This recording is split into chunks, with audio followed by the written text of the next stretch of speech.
우리에게는 먼 나라의 이야기, 나와는 상관없는 이야기, 굳이 알 필요도 없는 허무맹랑한 이야기로 취급했던 것들이 지금에는 너무나 귀하고 소중한 것이 되었습니다. 어느 특별한 사람들만의 소유물처럼 그들만의 언어와 그들만의 독특한 문화로만 취급했던 것들이 지금은 우리 자신의 삶이 되어 있습니다. 비록 아직도 낯설고 이해되지 않는 부분도 많지만 그런데도 왠지 고개가 끄덕여집니다. 때로는 뒤엉킨 실타래처럼 생각도 마음도 모든 것이 복잡하고 혼란스러울 때도 있고, 때로는 고장난 기계처럼 아무것도 할 수 없어서 멈춰버릴 때도 있고, 무엇이 옳은지 어떻게 해야 하는지 바른 판단도 지혜도 사라진 채 방황할 때도 있지만, 그런데도 버릴 수도 멀리할 수도 더욱이 떠날 수도 없습니다. 다시 돌아갈 수밖에 없고, 다시 찾을 수밖에 없고, 다시 만날 수밖에 없는, 우리 인생에서 절대로 끊어낼 수 없는 것이 있습니다. 예수 그리스도입니다. 그리스도인의 삶입니다. 세상 사람들은 우리 그리스도인을 향해서 수많은 자신의 생각과 판단으로 이런저런 만 가지의 이야기들을 늘어놓지만, 그러나 우리는 압니다. 무엇이 옳은지, 무엇이 바른 것인지. 우리도 과거에는 그랬습니다. 우리도 과거에는 그런 생각과 똑같은 마음으로 그리스도인을 바라봤습니다. 그러나 알고 보니, 우리가 경험하고 보니, 느끼고 보니, 깨닫고 보니 이제 우리 자신들이 얼마나 어리석었는지를 이제는 알게 되었습니다. 우리 중 대부분은 예수 그리스도를 믿음으로 받아들이기까지 절대 짧지 않는 시간들이 필요했습니다. 여러분, 교회를 나가고 누군가의 전도를 되어서 이제 하나님을 믿겠다고 결단하는 그 순간부터, 야, 이렇게 예수님이 좋은 분이었나? 이런 예수님을 내가 왜 그토록 안 믿었지? 라고 하신 분 계시나요? 저를 비롯해서 그렇게 많지 않습니다. 모태신앙이신 분들은 뱃속에서부터 엄마를 따라다녔고, 내가 철이 들든 철이 안 들든 알든 모르든 의례껏 항상 주일이면 교회에 가 앉아 있습니다. 우리 아이들도 마찬가지죠. 근데 고민 중에 하나가 그겁니다. 우리 아이들이 아빠가 목사이기 때문에 교회를 다니는 것이 아니라 이 아이들이 왜 예수를 믿어야 되는지 그 이유를 반드시 알아야 될 건데, 예수가 왜 이토록 중요한지 그 이유를 알아야 될 건데 라고 하는 이 고민이 지금까지도 어쩌면 평생 기도 제목이 돼야 되는지도 모르지. 그러나 우리는 그 이유를 분명히 알고 이렇게 믿음 안에 있지 않습니까? 왜? 우리도 몰랐을 때는 그랬으니까요. 그냥 알고 보니, 느끼고 보니, 깨닫고 보니 말하지 않을 수 없고, 고백하지 않을 수 없고, 하나님 앞에 나가지 알 수 없게 되었다는 겁니다. 처녀인 몸에 잉태되어 태어났다는 이 설화에나 등장할 법한 그런 예수의 이야기가 실제로 존재한다고 주장도 하고, 이 사실도 믿기 어려운데 이런 일이 이미 예언된 것이고 그 예언이 성취되었다 하니 더더욱 믿음으로 받아들이기라는 것은 쉽지 않습니다. 하지만 지금에는 그 모든 것이 진실이라는 것을 알게 되었고, 아는 정도가 아니라 이제는 믿음으로 고백하게 할 수 있게 되었습니다. 이게 우리의 믿음인 것 같지만 그렇지 않습니다. 하나님이 살아계신 그 하나님의 증거고, 살아계신 그 하나님께서 우리에게 그 믿음을 주셨기 때문입니다. 그러지 않고는 우리는 하나님을 아버지라, 예수를 구주라 고백할 수가 없습니다. 하나님께서 우리에게 믿음을 주지 않고는 여러분이나 저나 사실 참 고집불통 아닌가요? 미안합니다. 여러분은 그러지 않을는지 모르시는데 저는 그렇습니다. 참 고집불통입니다. 어떻게 마음에 쇳덩어리가 들어 앉아 있는 것처럼 그렇게 교만함으로 가득했던, 너무 단단해 버렸던 그런 제 마음이나 그런 영혼이었습니다.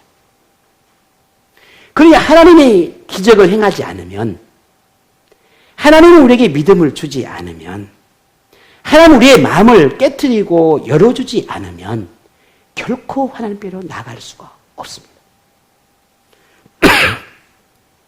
그러니 이 믿음을 갖는다라고 하는 것은 사실 하나님이 우리에게 그 믿음을 주지 않으면 불가능한 것입니다. 그래서 바울은 고린도서 2장 12절에 이렇게 우리에게 말씀합니다. 우리가 세상의 영을 받지 아니하고 오직 하나님으로부터 온 영을 받았으니 이는 우리로 하여금 하나님께서 우리에게 은혜로 주신 것들을 알게 하려 하심이니라 했습니다. 우리 하나님께서 나를 도우셨기 때문에 신비하고 오묘하고 놀라운 것들을 이해되게 하고 알게 되고 믿게 되었다는 겁니다. 그게 하나님의 기적이죠. 오늘 본문을 대하면서 여러분은 어떤 생각을 하게 됩니까?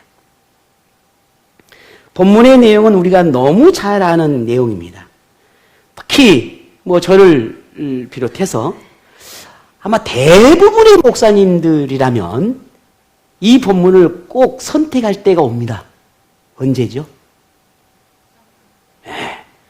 그래요. 여러분이 그렇게 잘 알아요. 성탄절이나 아니면 성탄 이브 밤에는 이런 본문으로 설교를 합니다. 물론 예수님의 탄생에 대한 관련 기사이기 때문에 그렇기도 하지만 예수님의 탄생이 너무너무 중요한데 실제적으로 우리의 1년 중에 이 본문을 가지고 설교하는 경우는 글쎄 한 번이나 있을까 말까 할 정도입니다.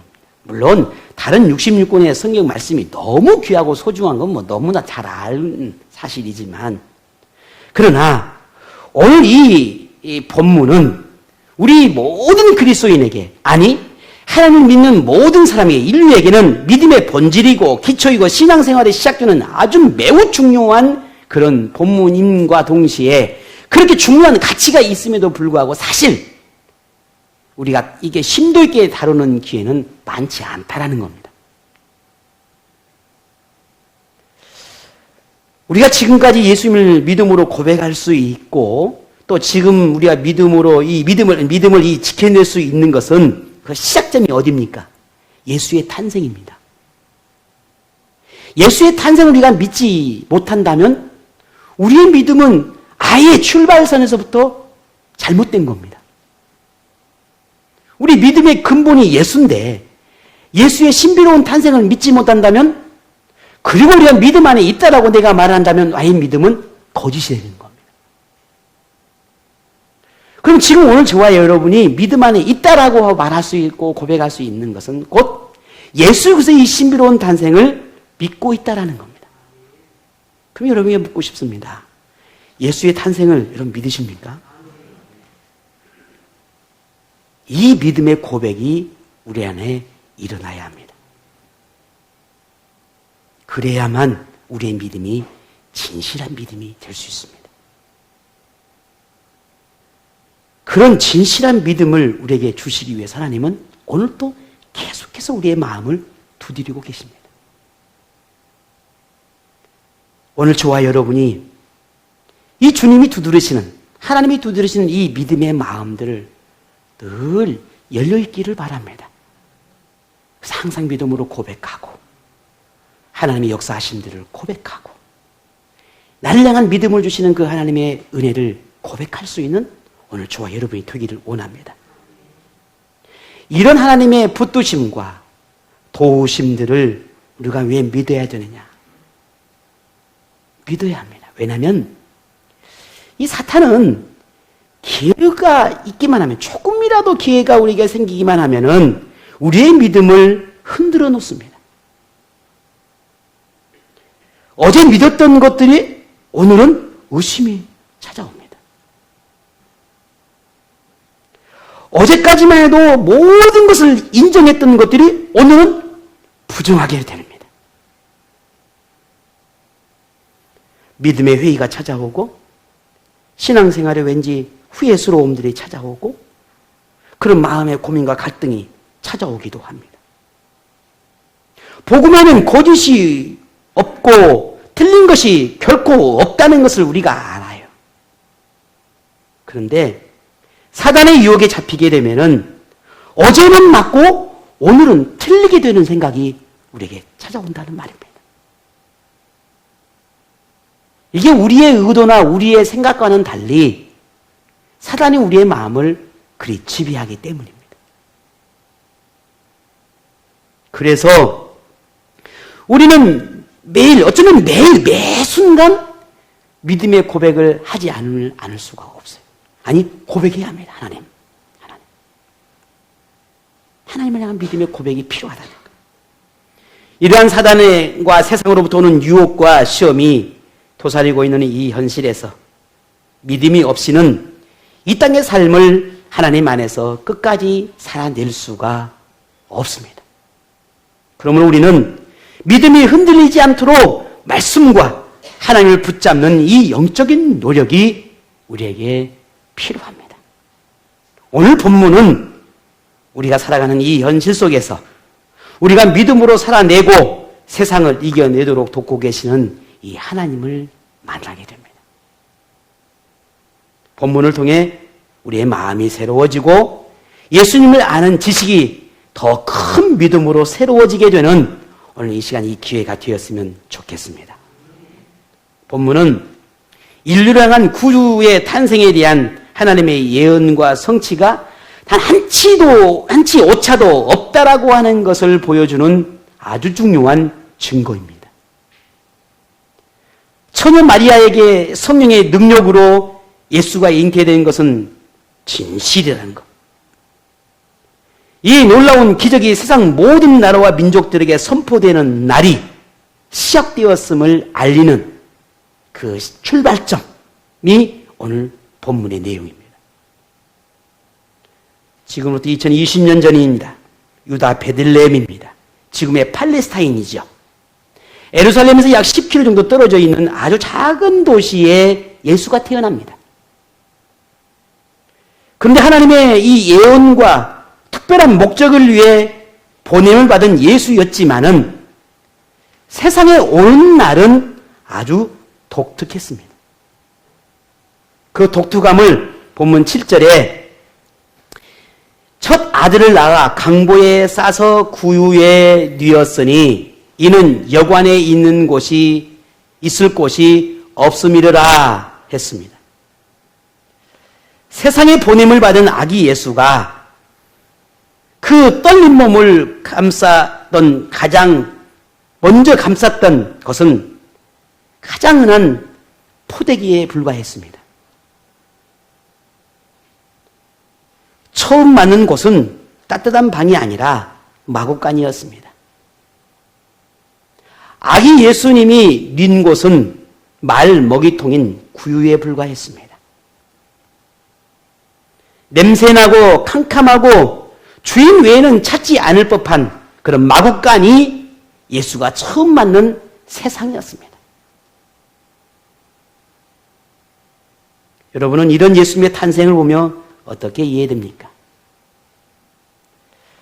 호적을 하기 위해 수많은 사람들이 예루살렘으로 몰려들었습니다. 그야말로 인산인해를 이룰 정도로 많은 사람들이 몰려들죠. 그러니 당연히 그 많은 사람을 어떻게 다 수용하겠습니까? 숙박할 곳이 없는 것은 어쩌면 너무나 당연할는지도 모릅니다. 그런데 조금만 달리 생각해 보면 우리가 이해되지 않는 부분이 있지 않습니까? 뭐겠습니까? 여러분, 지금까지는 그냥 믿음으로 받아들였고, 이렇게 하나님의 뜻과 하나님의 섭리로 받아들였다면 우리가 조금 달리 한번 생각해 봅시다. 만일 하나님께서 예수님을 생각했더라면 그분이 앞으로 감당해야 할 책임과 사명을 생각해 볼 때 좀 미리 하나님이 방 한 칸 정도는 예비해 두시는 게 맞지 않을까? 그렇게 생각할 수 있지 않겠습니까? 다시 말해서 여호와 이레 되신 하나님께서 좀 미리 준비해 두시지 왜 마구간에서 태어나게 하시냐는 거예요. 만약 우리 생각대로라면은 그런 혼잡한 상황이 있을 거라는 건 분명히 하나님이 아셨을 거고, 또 모든 걸 계획하고 알고 계신 하나님이라면은 그 모든 과정도 알고 계실 거니까 이왕이면 방 하나 정도는 예배해 주셔야 우리가 그걸 보면서 야, 역시 하나님은 살아계신 분이구나, 여호와 이레 하나님이시구나 라고 하며 우리가 아멘을 외치지 않겠냐는 거예요. 우리의 생각대로라면 그게 맞지 않을까요? 근데 그러지 않았어요. 우리 생각과 다릅니다. 아니,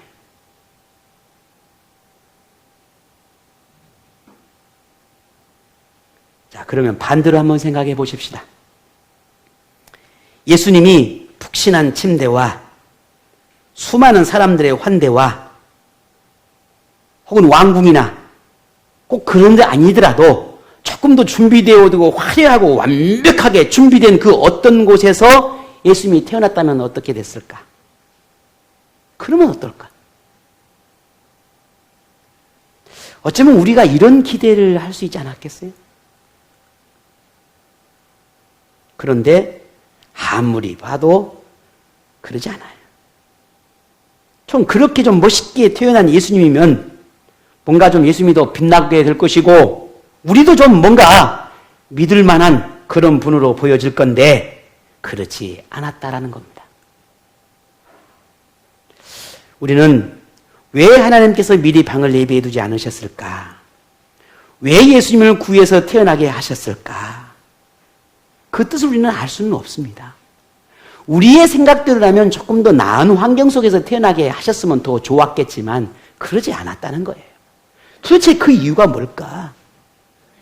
우리는 하나님의 그 기쁜 뜻까지 다 헤아릴 수는 없지만 그러나 복음서를 통해서 하나님의 계획하심과 뜻을 우리가 조금만 이해하려고 한다면 우리는 그 속에 반드시 하나님의 메시지가 있다는 사실들을 발견하게 됩니다.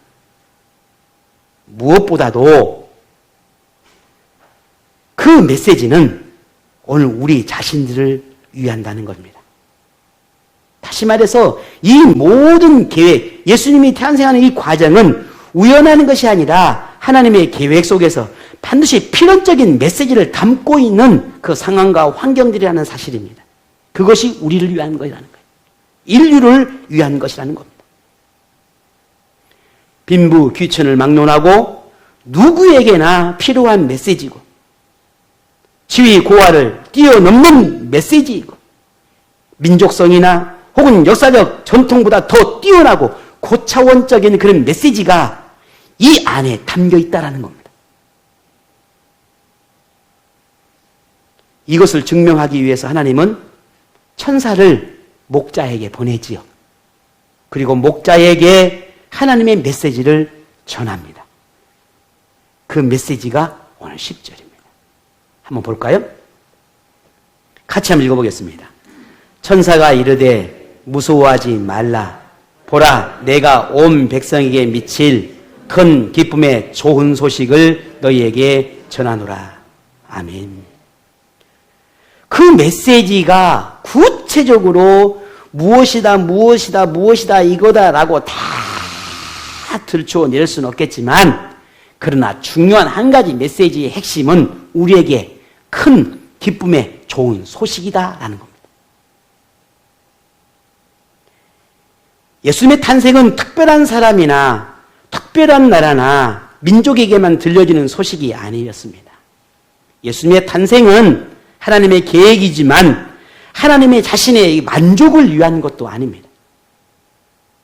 하나님의 뜻이지만 하나님의 능력을 보이기 위한 것도 아닙니다.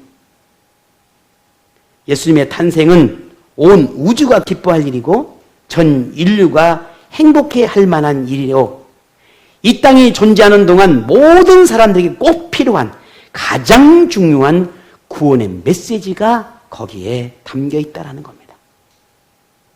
그래서 목자가 예수님을 이렇게 고백하죠. 어떻게? 예수님의 탄생을 구주의 탄생이라 라고 말하고 있습니다.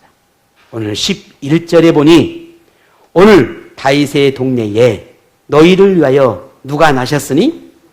구주가 나셨으니 곧 그리스도 주시니라. 아멘. 그 메시지 안에는 예수가 구주임을 담고 있습니다. 뿐만 아니라 예수님의 탄생으로 하나님의 뜻이었던 인류를 위한 이 구원자를 세상에 보내겠다라고 하는 그 약속을 성취하고 지켰던 것을 보여주는 하나의 증거입니다. 그래서 하나님은 모든 인류로부터 영광을 받으시기에 조금도 부족함이 없는 그런 분이 되셨습니다. 더불어 죄로 인해서 하나님과 단절되었던 인류의 관계가 예수님을 통해서 만날 수 있는 길이 열렸고, 죄와 심판의 관계가 화해와 평화의 관계로 바뀌어지게 되었습니다. 이 또한도 천사의 입을 통해서 오늘 14절에 우리에게 이렇게 선포하는 겁니다. 어떻게? 같이 보겠습니다. 지극히 높은 곳에는 하나님께 영광이요, 땅에서는 하나님이 기뻐하신 사람들 중에 편하더라 하니라. 아멘. 우리는 아기 예수의 탄생 현장에 있지는 않았죠. 뭐 여기 누구나 다 그랬으니까요. 하지만 예수님의 탄생은 진실이라는 걸 우리는 믿습니다. 우리가 보지는 않았어요. 현장에 있지는 않았어요. 그러나 믿습니다. 우리가 목자들처럼 천사를 통해서 아기 예수의 탄생에 대해서, 아기 예수가 누구인지에 대해서는 우리가 직접 듣지는 못했습니다. 하지만 천사가 목자에게 전해준 그 아기 예수에 관한 모든 그 이야기가 사실이라는 걸 우리는 믿습니다. 우리는 아기 예수를 직접 보거나 천사를 통해 듣지는 않았지만 성경을 통해서 전하고 있는 이 말씀이, 모든 기록이 진실이라는 걸 우리는 믿습니다. 우리가 이토록 성경을 확신하고 진실로 믿을 수밖에 없는 것은 2020년 전 현장에 있었던 그 목자들이 본인들이 직접 보고 듣고 깨닫던 것들을 우리에게 지금까지 전해주고 있기 때문입니다. 그래서 본문 20절에 목자들은 자기들에게 이르던 바와 같이 듣고 본 그 모든 것으로 인하여 하나님께 영광을 돌리고 찬송하며 돌아가니라 했습니다. 신비하고 오묘한 예수의 탄생은 창세전부터 하나님이 계획하셨던 일이었습니다. 구주이신 예수, 인류의 기쁨이 되는 예수, 인류가 기다리고 간절히 열망하던 예수가 이 땅에 오신 날입니다. 오롯이 하나님 보시기에 가장 좋았던 창조물인 오늘 저와 여러분, 이 인류, 사람에게 행복을 주기 위한 하나님 계획의 완성이 예수님의 탄생입니다. 오늘 여러분에게는 예수님은 어떤 분입니까? 하나님의 뜻이었던 구주이신 예수님, 우리 모든 인류에게 기쁨을 주고자 했던 기쁨의 주 예수님, 하나님과 화평을 이루고 싶어 하나님의 영원한 나라를 꿈꾸게 하고 싶어 우리에게 보내주신 그 예수님, 오늘 이 예수님 여러분 만나셨습니까? 어떤 사람에게는 예수님이 필요치 않다고 생각하지만 어떤 사람에게는 세상 무엇보다 소중한 분으로 여깁니다. 여러분은 어떻습니까? 어떤 사람에게는 예수님이 부담스럽고 자신을 힘들게 하는 분으로 생각하지만 어떤 사람에게는 예수님의 말로 자신이 가장 자신을 행복하게 만드는 사람이라고 믿습니다. 여러분은 어떻습니까? 어떤 사람에게는 예수님은 거추장스러운 분으로 생각하지만 어떤 사람은 항상 곁에 머물기를 바라는 최고의 친구로 믿습니다. 여러분은 어떻습니까?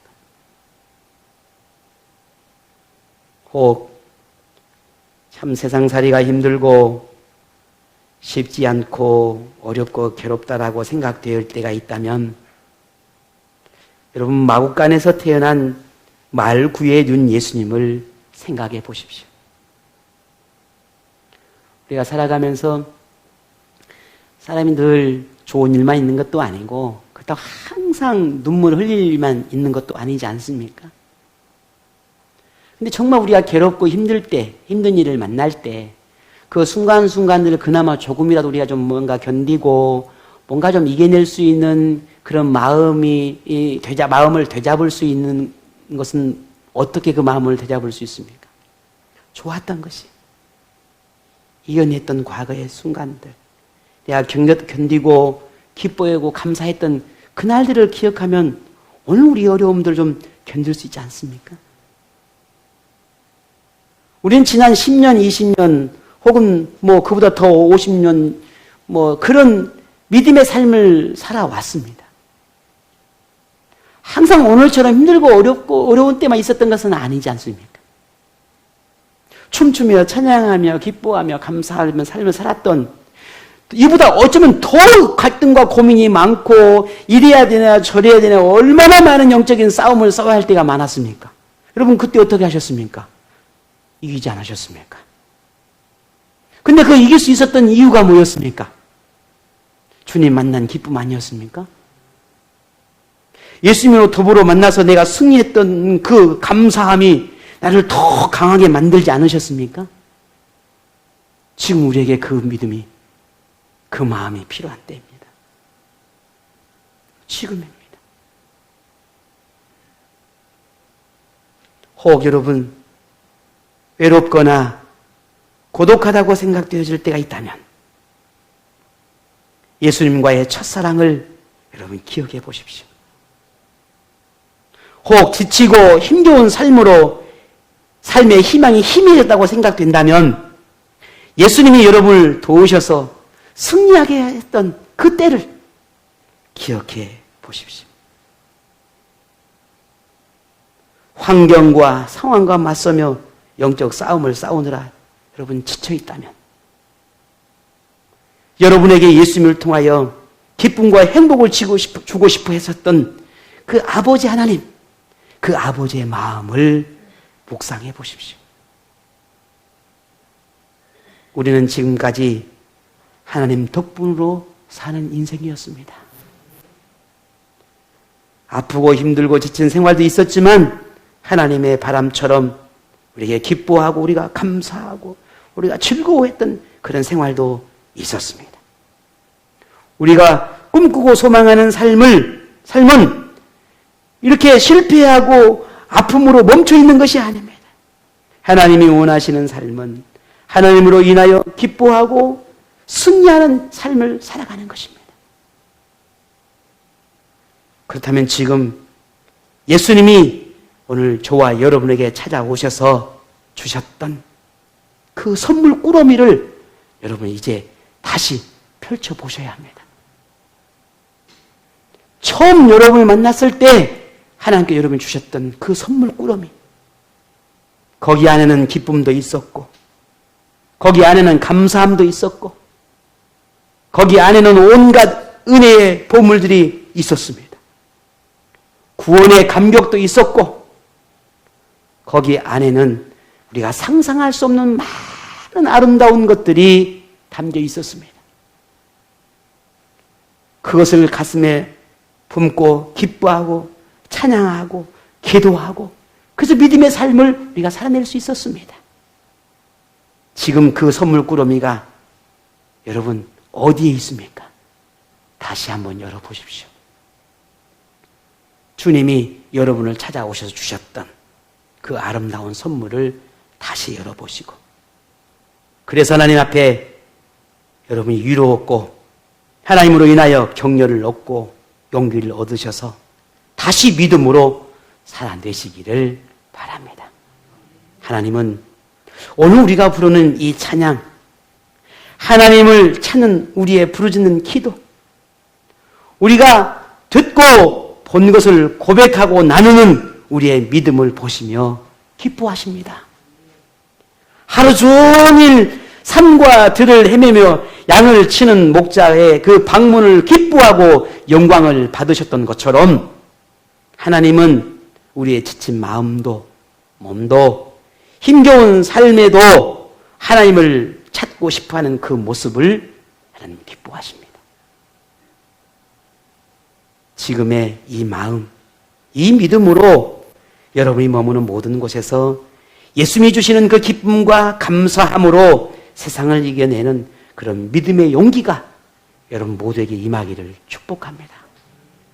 여러분에게 기쁨의 좋은 소식을 들려주기 위해서 우리에게 오신, 여러분에게 오신 그 예수님, 그 예수님이 우리에게 선포하신 그 말씀을 붙잡고 이번 한 주간도 다시 한번 하나님을 향해 눈을 돌리고 마음을 열고 믿음으로 승리하는 한 주간의 삶이 되시기를 주의 이름으로 축복합니다.